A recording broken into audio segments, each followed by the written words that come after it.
हाँ जी, गुरु प्यारी परम सत्कार युग साथ संगत जी, आज का यह रूहानियत भरा अनमोल सत्संग संत तुलसी साहिब जी की वाणी में से होने जा रहा है।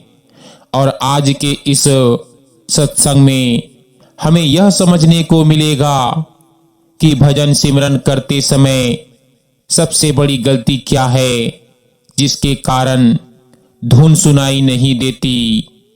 आज लाखों साधक भजन सिमरन करते हैं, बैठते हैं, समय देते हैं, नाम भी जपते हैं, लेकिन फिर भी कहते हैं कि कुछ सुनाई नहीं देता, भीतर अंधेरा ही अंधेरा है, ध्यान टिकता नहीं।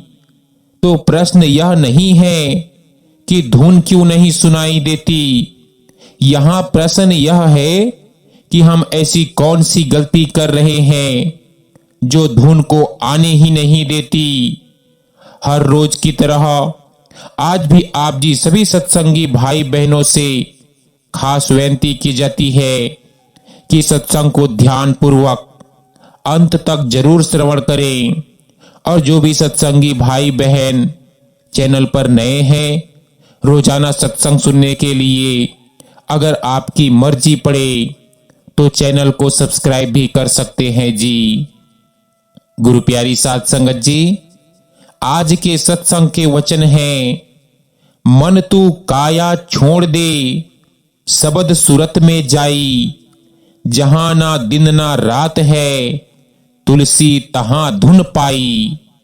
संत तुलसी साहिब फरमाते हैं कि जब भजन सिमरन की बात आती है तो अधिकतर साधक यही कहते हैं कि हम बैठते हैं, सिमरन करते हैं, समय भी देते हैं 2.5 घंटा, फिर भी कुछ सुनाई नहीं देता, अंधेरा ही अंधेरा रहता है, मन भटकता रहता है, ध्यान नहीं लगता।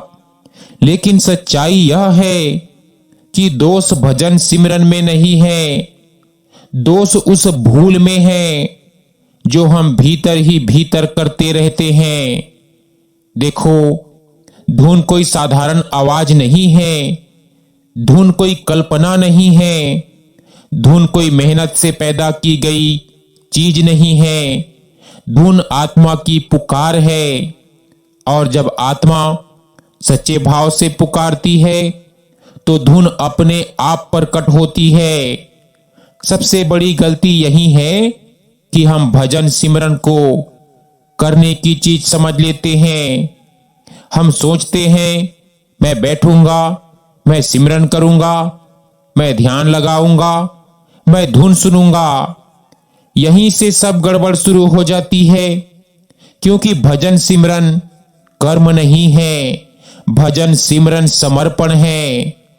जब तक करने वाला बैठा है तब तक पाने की आशा भी बैठी रहती है, और जहां आशा बैठी है वहां धुन नहीं आती। तुलसी साहिब कहते हैं, मन तू काया छोड़ दे, सूरत शब्द में जाई। इसका अर्थ सीधा है कि पहले मन को देह से हटाओ। लेकिन हम क्या करते हैं, हम शरीर की सुध में बैठे रहते हैं, सांस पर ध्यान रखते हैं, समय गिनते हैं, घड़ियां देखते हैं, यह देखते रहते हैं कि कितनी देर बैठ गए। यह सब काया में फंसे रहने के लक्षण हैं।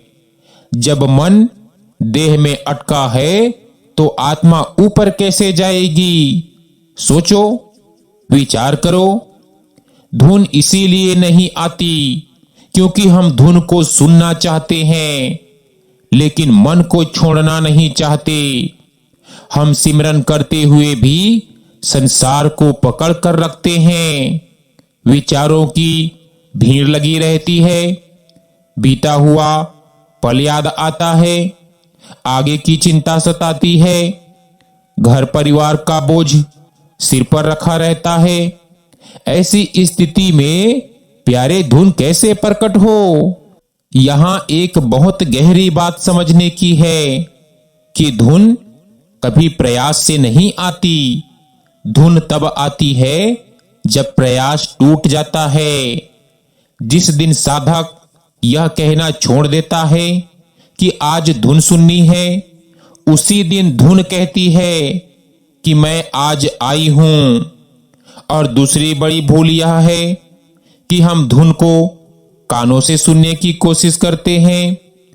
हम बाहरी सुनने की आदत को लेकर भीतर चले जाते हैं, जबकि तुलसी साहेब स्पष्ट कहते हैं कि बाजे अनहद शब्द जो, कहे न कोई कान, सुने सुरति सुमिरन सहित तुलसी सो पहचान।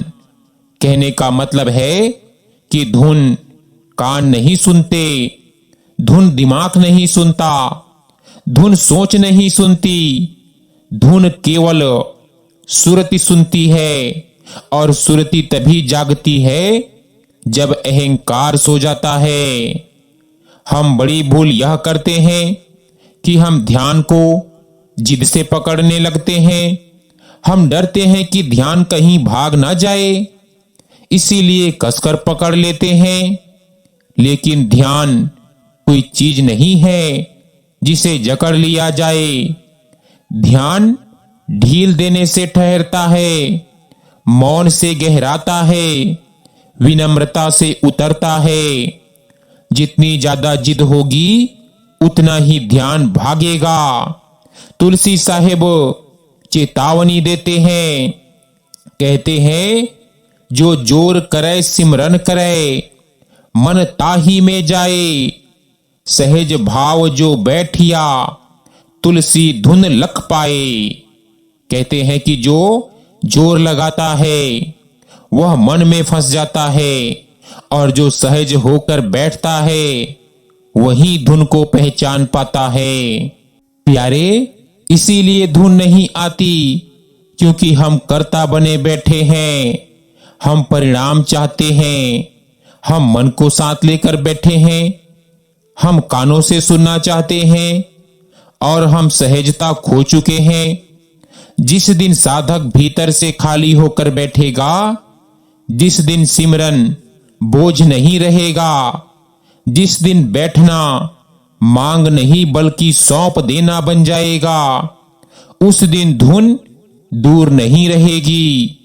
धुन पहले से ही भीतर है, बस हमारे हटने की देर है। गुरु प्यारी साध संगत जी, जब साधक बैठता है और भीतर शांत होने की कोशिश करता है, तभी एक और सूक्ष्म शक्ति सक्रिय हो जाती है, जिसे संत मत में काल कहा गया है। काल बाहर से नहीं आता, काल हमारे ही भीतर की आदतों के रूप में प्रकट होता है। जैसे ही सिमरन गहराने लगता है, वैसे ही नींद आने लगती है, शरीर भारी होने लगता है, आंखें बोझिल हो जाती है, सिर झुकने लगता है। साधक सोचता है कि शायद मैं थक गया, लेकिन सच्चाई यह है कि यह थकान नहीं, यह काल की चाल है। काल जानता है कि यदि आत्मा जाग गई तो उसका अधिकार खत्म हो जाएगा, इसीलिए वह सबसे पहले नींद का सहारा लेता है, जिसका जिक्र हमने पिछले सत्संगों में भी किया हुआ है। नींद सबसे सुरक्षित हथियार है, क्योंकि उसमें डर भी नहीं लगता और विरोध भी नहीं होता। साधक स्वयं ही ध्यान छोड़ देता है। तुलसी साहिब इस रहस्य को बहुत गहराई से कहते हैं कि जब शब्द के पास सुरती जाने लगती है, तब काल अनेक रूप धरता है। कभी वह मीठी नींद बन जाता है, कभी शरीर का दर्द बन जाता है, कभी पुराने विचारों की फिल्में चला देता है। साधक को लगता है कि यह सब स्वाभाविक है, जबकि यह बिल्कुल स्वाभाविक नहीं है। यह वही क्षण होता है जब धुन पास होती है, लेकिन साधक उसे पहचान नहीं पाता। नींद इसीलिए आती है क्योंकि मन हार मानने से डरता है। मन जानता है कि अगर सुरती ऊपर चली गई तो उसका खेल समाप्त हो जाएगा। एक और बहुत बड़ी भूल साधक यह करता है कि वह नींद से लड़ने लगता है। वह आंखें जोर से खोलता है, शरीर को झटका देता है, मन को डांटता है, लेकिन इससे स्थिति और बिगड़ जाती है। तुलसी साहिब कहते हैं कि जोर लगाने से मन और गहरा हो जाता है। नींद से लड़ना भी एक तरह का जोर है। सही तरीका यह है कि नींद को देखने दिया जाए, बिना डर, बिना क्रोध। जब साधक नींद को देखता है तो नींद टिक नहीं पाती। जो देखा जाता है वह सत्ता खो देता है। फिर एक और सूक्ष्म बाधा आती है जिसे साधक अक्सर प्रगति समझ बैठता है। कभी कभी ध्यान में हल्की हल्की आवाजें सुनाई देती है, कानों में सनसनाहट होती है, घंटी जैसी ध्वनि आती है, शरीर हल्का महसूस होता है। साधक इन्हीं में उलझ जाता है और सोचता है कि बस यही धुन है। लेकिन तुलसी साहिब चेतावनी देते हैं कि प्रारंभिक ध्वनियां मन के क्षेत्र को भी हो सकती है। यदि साधक इन्हीं में अटक गया तो आगे की यात्रा रुक जाती है। सच्ची धुन वह है जो बिना प्रयास के खींचे, जो सुनने वाले को भूल जाए, जो सुनने वाले को अपने में संभाले। इसीलिए धुन सुनने की लालसा भी एक बहुत बड़ा बंधन है। जैसे ही साधक बैठते समय यह सोचता है कि आज कुछ होना चाहिए, उसी क्षण मन परिणाम में उलझ जाता है। परिणाम की चाह भीतर के द्वार को बंद कर देती है। तुलसी साहिब कहते हैं कि शब्द वहीं प्रकट होता है जहां चाह समाप्त हो जाती है। जहां मांग है वहां शोर है, और जहां समर्पण है वही धुन है। नाम सिमरन और धुन का संबंध भी साधक ठीक से नहीं समझ पाता। नाम सिमरन धुन को बुलाने का साधन नहीं है। नाम सिमरन मन को थकाने का उपाय है। जब मन नाम में इतना थक जाए कि उसे पकड़ने की शक्ति ही ना बचे, तब आत्मा स्वतः ऊपर उठती है। उसी उठान में धुन प्रकट होती है। इसीलिए जो साधक नाम को भी एक बोझ की तरह जपता है, उसकी सुरती भारी ही रहती है। नाम तब फल देता है जब नाम जपने वाला स्वयं हल्का हो जाए। तुलसी साहिब कहते हैं कि शब्द कोई नई चीज नहीं है, शब्द पहले से ही भीतर गूंज रहा है। समस्या यह नहीं है कि शब्द नहीं है, समस्या यह है कि हम बहुत ज्यादा भरे हुए हैं, विचारों से भरे हुए, इच्छाओं से भरे हुए, अपेक्षाओं से भरे हुए पात्र में कुछ भी नया नहीं डाला जा सकता। भजन सिमरन का असली अर्थ है भीतर को खाली करना। जितना खालीपन उतनी स्पष्ट धुन। इसीलिए साधक को यह समझना होगा कि प्रगति का मतलब अनुभव नहीं है, प्रगति का मतलब अहंकार का कम होना है। जिस दिन भीतर यह भाव आ जाए कि मैं कुछ नहीं कर रहा, सब मालिक की कृपा से हो रहा है, सब वही कर रहा है, उसी दिन वास्तविक भजन शुरू होता है। उसी दिन धुन सुनाई नहीं देती, बल्कि आत्मा को उठा ले जाती है। धुन सुनने का विषय नहीं रहती, धुन में डूबने की अवस्था बन जाती है। और यही कारण है कि बहुत से लोग जीवन भर बैठते हैं लेकिन कुछ नहीं सुन पाते, और कुछ लोग बिना किसी अपेक्षा के बैठते हैं और शब्द स्वयं उन्हें बुला लेता है। फर्क अभ्यास में नहीं, भाव में है। फर्क समय में नहीं, समर्पण में है। धुन किसी विशेष व्यक्ति के लिए नहीं है, धुन हर आत्मा के लिए है। बस शर्त इतनी है कि आत्मा स्वयं रास्ते से हट जाए। जब साधक थोड़ा बहुत स्थिर होने लगता है, जब मन कुछ क्षणों के लिए शांत होने लगता है, तभी सबसे गहरी परत सामने आती है, जिसे साधक अक्सर पहचान नहीं पाता। यह परत है सूक्ष्म अहंकार की। बाहर का अहंकार तो जल्दी दिख जाता है, लेकिन यह भीतर का अहंकार बहुत चालाक होता है। यह कहता है कि अब मैं ठीक बैठने लगा हूं, अब मेरा ध्यान पहले से बेहतर है, अब मेरे सिमरन में गहराई आने लगी है। यही भाव सबसे बड़ा रुकावट बन जाता है। जिस क्षण साधक अपने अनुभव को अपना मानने लगता है, उसी क्षण धुन दूर हो जाती है।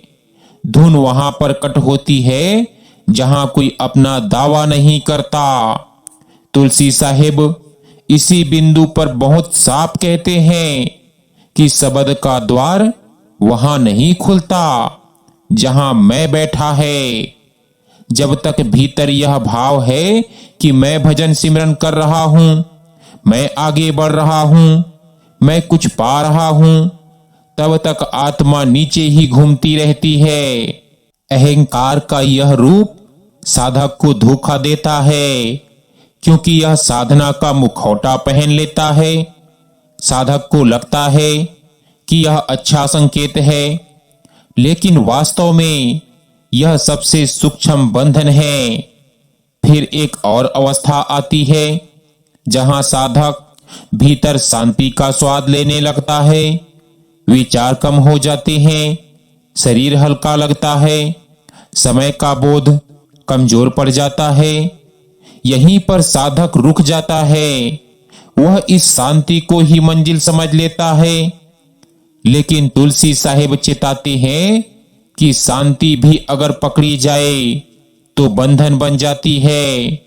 शांति साधन है, साध्य नहीं। शांति के आगे भी शब्द है, लेकिन शब्द तक वही पहुंचता है जो शांति को भी छोड़ने का साहस रखता है। इसी कारण कई साधक कहते हैं कि हमें बस शांति मिलती है, लेकिन धुन सुनाई नहीं देती। कारण यह है कि शांति में मन बहुत सूक्ष्म रूप से टिक जाता है। मन कहता है कि यहां सुख है, यहीं रहो, लेकिन धुन सुख नहीं है। धुन तो खींच ले जाने वाली शक्ति है। वह आराम नहीं देती, वह ऊपर उठा ले जाती है। इसीलिए शांति से आगे बढ़ने के लिए भीतर गहरी विनम्रता चाहिए। यह मानना पड़ता है कि यह भी मेरी उपलब्धि नहीं है। नाम सिमरन की गहराई भी यहीं पर परखी जाती है। जब नाम अपने आप चलने लगता है, बिना प्रयास के, बिना गिनती के, तब समझना चाहिए कि मन थकने लगा है। लेकिन जैसे ही साधक यह सोच लेता है कि मेरा सिमरन अच्छा चल रहा है, उसी क्षण नाम भारी हो जाता है। तुलसी साहिब कहते हैं कि नाम तभी फल देता है जब नाम जपने वाला पीछे हट जाए। जब जप स्वयं जपने लगे और जपने वाला गुम हो जाए। इस अवस्था में कई बार धुन बहुत पास आकर भी प्रकट नहीं होती। इसका कारण यह है कि साधक भीतर से अभी पूरी तरह खाली नहीं हुआ है। अनुभव का संग्रह भी एक तरह की संपत्ति बन जाती है। साधक भीतर ही भीतर अपनी प्रगति का हिसाब रखने लगता है। यह हिसाब ही सबसे बड़ा बोझ है। जहां हिसाब है वहां सौदा है, और जहां सौदा है वहां शब्द नहीं उतरता। तुलसी साहिब का एक भाव बहुत गहरा है कि शब्द वहीं मिलता है जहां साधक हार मान लेता है। हार का अर्थ असफलता नहीं है। हार का अर्थ है भीतर का झुक जाना। जिस दिन साधक सच में यह मान ले कि मैं कुछ भी नहीं कर सकता, उसी दिन सब कुछ होने लगता है। यह हार ही असली जीत है। अहंकार की आखिरी परत इसी से हार जाती है। जब साधक इस बिंदु को पार करता है, तब भजन सिमरन बोझ नहीं रहता, अभ्यास नहीं रहता, कर्तव्य नहीं रहता। वह एक मौन बैठना बन जाता है और उस मौन में नाम बहता है। सुरती सहज ऊपर उठती है और धुन धीरे धीरे स्वयं को प्रकट करने लगती है। तब धुन सुनाई नहीं देती, बल्कि साधक को सुन लेना छोड़ देती है। सुनने वाला ही नहीं बचता। यही वह क्षण है जहां तुलसी साहिब कहते हैं कि शब्द आत्मा को साधता है, आत्मा शब्द को नहीं। यहां तक पहुंचने के लिए कोई विशेष योग्यता नहीं चाहिए, कोई विशेष बुद्धि नहीं चाहिए। चाहिए तो बस इतना कि साधक स्वयं रास्ते से हट जाए, और जब मैं हटता है तभी वह बैठता है, और जब वही बैठता है तब धुन अपने आप बोलती है। गुरु प्यारी साध संगत जी, जब साधक के भीतर की परतें धीरे धीरे ढीली पड़ने लगती है, जब अहंकार का भार हल्का होने लगता है, तब एक ऐसा क्षण आता है जिसे शब्दों में पकड़ना कठिन है। यह वह क्षण होता है जब साधक को पहली बार यह अनुभव होने लगता है कि भजन सिमरन वह नहीं कर रहा, बल्कि भजन सिमरन उसे कर रहा है। यहां से गुरु कृपा का रहस्य खुलता है। गुरु कृपा कोई बाहर से आने वाली घटना नहीं है। गुरु कृपा वह शक्ति है जो भीतर से साधक को पकड़े रहती है, जो गिरने नहीं देती, जो भटकने नहीं देती। लेकिन साधक अक्सर गुरु कृपा को भी किसी अनुभव या चमत्कार के रूप में देखने लगता है, और यहीं फिर एक सूक्ष्म बाधा खड़ी हो जाती है। तुलसी साहिब कहते हैं कि जब तक साधक गुरु को अलग मानता है, तब तक शब्द दूर ही रहता है। गुरु बाहर नहीं, गुरु भीतर की चेतना में बैठकर आत्मा को संभालते हैं। जब साधक यह मान लेता है कि मैं अपने बल पर बैठ रहा हूं, अपने बल पर सिमरन कर रहा हूं, उसी क्षण गुरु की पकड़ ढीली पड़ने लगती है। लेकिन जब भीतर से यह भाव उठता है कि मैं कुछ भी नहीं कर रहा, जो कुछ हो रहा है वही कर रहा है, उसी क्षण गुरु कृपा सक्रिय हो जाती है। इसी अवस्था में कई बार साधक को लगता है कि आज बैठने में कोई रस नहीं है, आज सिमरन सूखा है, आज कुछ नहीं हो रहा। लेकिन वास्तव में यह भी कृपा की होती है, क्योंकि गुरु मन के सहारे को तोड़ रहे होते हैं। जब मन को कहीं भी टिकने की जगह नहीं मिलती, तब सुरती ऊपर की ओर झुकने लगती है। धुन अक्सर उसी दिन पास आती है जिस दिन साधक कह देता है कि आज तो कुछ भी नहीं हुआ। मन जिसे खालीपन कहता है, वही शब्द का द्वार बनता है। फिर एक क्षण ऐसा आता है जब भीतर अचानक एक खिंचाव सा महसूस होता है। कोई जोर नहीं, कोई आवाज नहीं, बस एक सहज आकर्षण। साधक कुछ सुनने नहीं जाता, बस बहने लगता है। यही वह बिंदु है जहां तुलसी साहिब कहते हैं कि शब्द बुलाता है। यह बुलावा बाहर से नहीं होता, यह भीतर से उठता है। साधक को लगता है कि जैसे कोई पकड़कर ऊपर खींच रहा हो। यहां कोई प्रयास नहीं होता, यहां केवल भरोसा होता है। भरोसा इस अवस्था में धुन बहुत कोमल होती है। वह शोर नहीं करती, वह घोषणा नहीं करती, वह बस उपस्थित होती है। यही साधक फिर से उत्साहित हो गया। फिर से यह सोचने लगा कि अब धुन आ गई है, तो वह तुरंत ओझल हो जाती है। धुन डरपोक नहीं है, लेकिन वह अहंकार के साथ नहीं रहती। वह केवल उसी को अपने पास रखती है जो खाली रहता है, जो कुछ साबित नहीं करना चाहता। तुलसी साहिब का भाव यहां बहुत स्पष्ट है कि शब्द का मार्ग प्रेम का मार्ग है, शक्ति का नहीं। जहां जोर है वहां मन है, और जहां प्रेम है वहां शब्द है। प्रेम का अर्थ भावना नहीं है, प्रेम का अर्थ है पूरा भरोसा। जब साधक भीतर से गुरु के भरोसे बैठ जाता है, तब धुन स्वयं ही उसे थाम लेती है।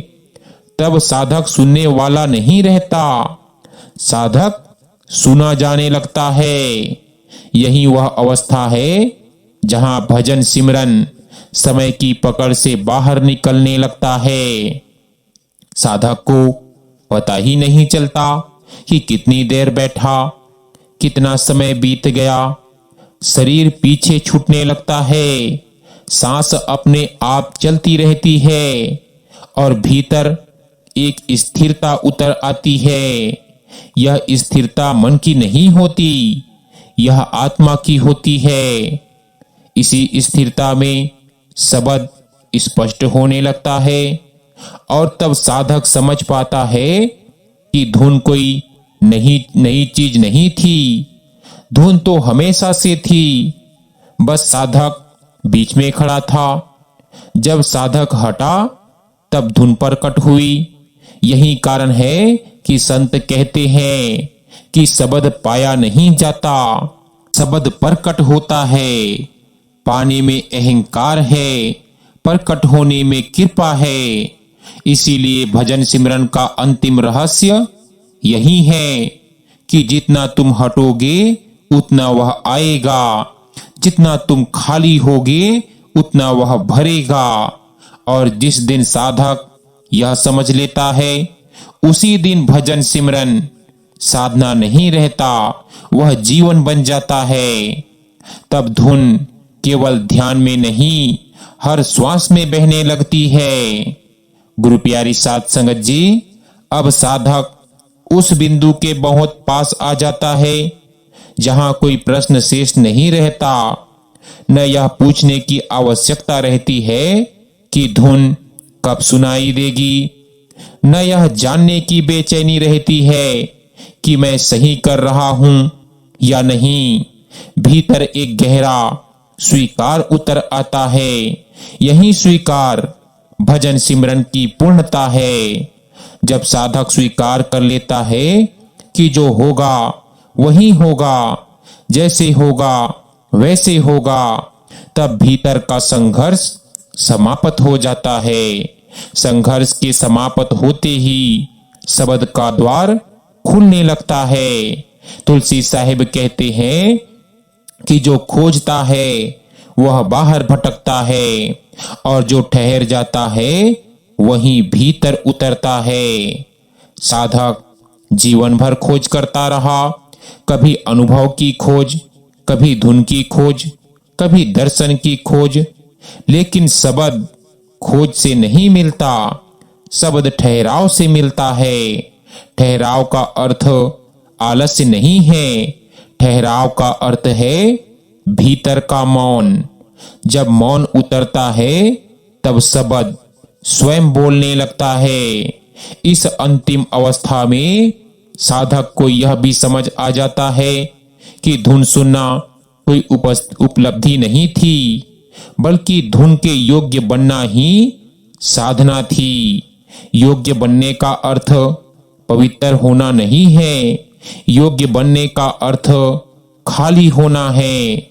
जैसे ही भीतर की भीड़ कम होती है, शब्द की गूंज स्पष्ट होने लगती है। यह गूंज कानों में नहीं होती, यह गूंज अस्तित्व में होती है।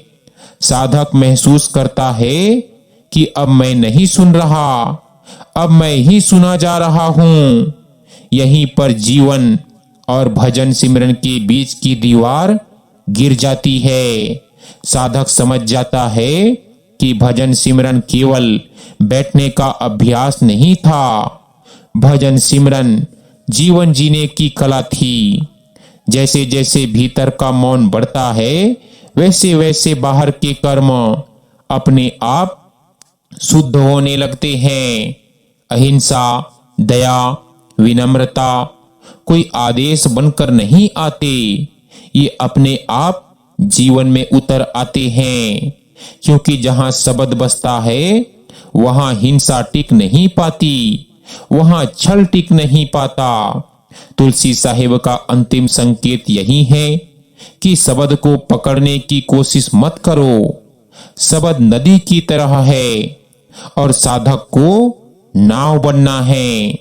नाव बहती है, नदी को पकड़ती नहीं। जो शब्द को पकड़ना चाहता है वह डूब जाता है और जो स्वयं को सौंप देता है वही पार उतरता है। भजन सिमरन का यही रहस्य है कि जितना तुम खुद को छोड़ोगे उतना वह तुम्हें थामेगा। इस अवस्था में साधक को यह भी स्पष्ट हो जाता है कि गुरु और शब्द अलग नहीं है। गुरु वह शक्ति है जो शब्द बनकर भीतर गूंज रही है। बाहर गुरु का स्वर, भीतर शब्द की धुन, दोनों एक ही चेतना के दो रूप हैं।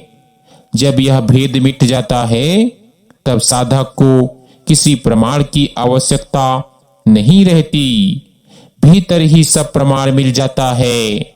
और तब साधक धीरे धीरे इस संसार में रहते हुए भी संसार का नहीं रहता।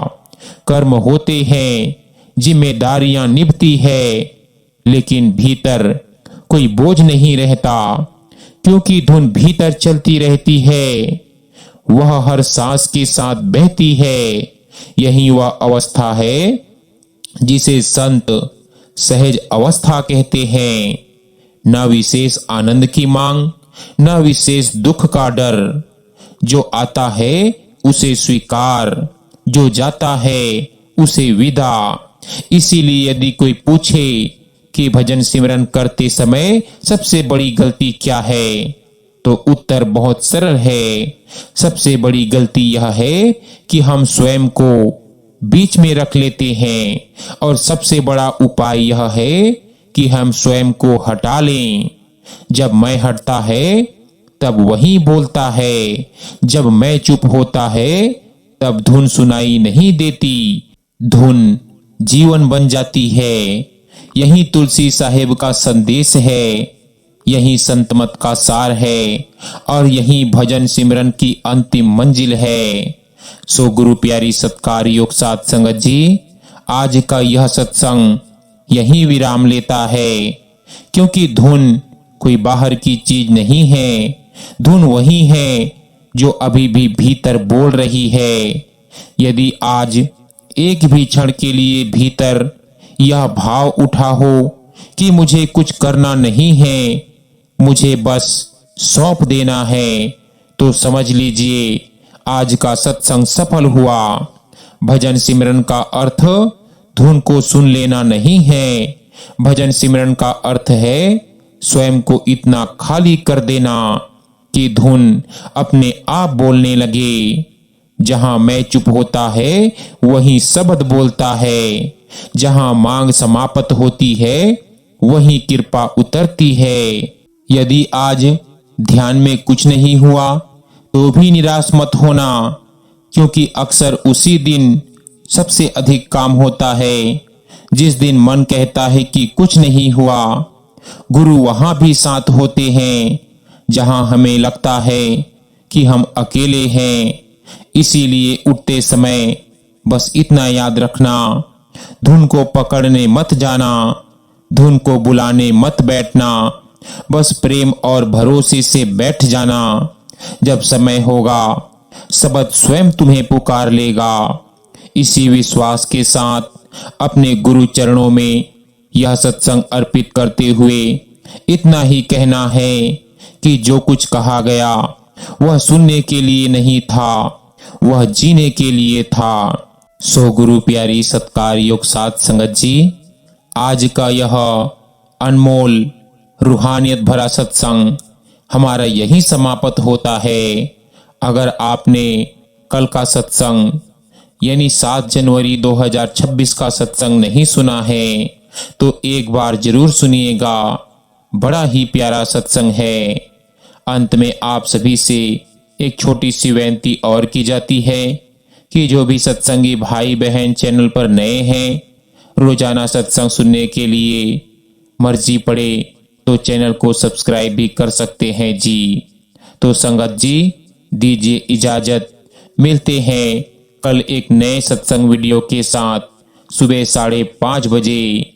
तब तक के लिए आप जी सभी संगत को प्यार भरी राधा स्वामी जी।